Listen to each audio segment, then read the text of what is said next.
display here, all operated by the Crown.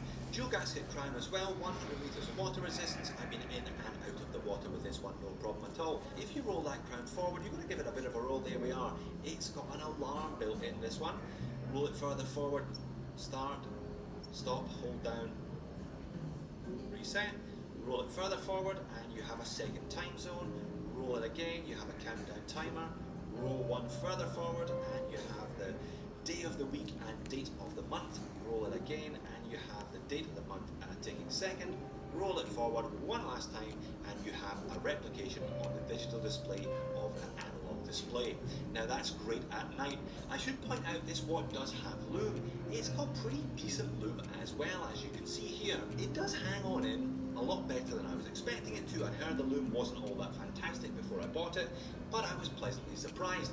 I will say though, the amount of lume on the hour hand is a bit disappointing. I'm not sure why they skeletonized it to the degree that they did. I guess that's so you can see the digi display, but it does impinge on the legibility of the second hand in a lume type scenario.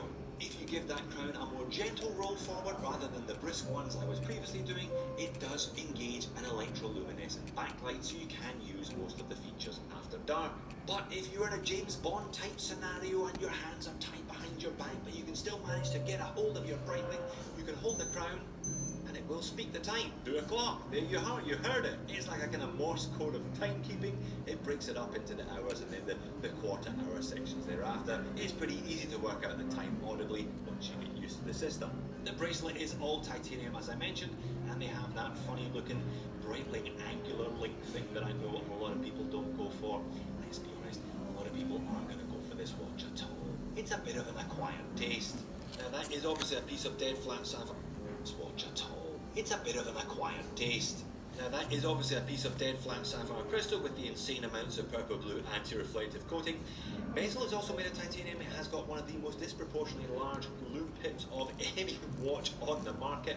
Very nice action though, 120 click, unidirectional. So there are various things you can do to time something on this watch. You can use the bezel obviously, but it also has the built-in stopwatch as I showed you earlier on. And while we're here, let's just have one more shot of that audible timekeeping.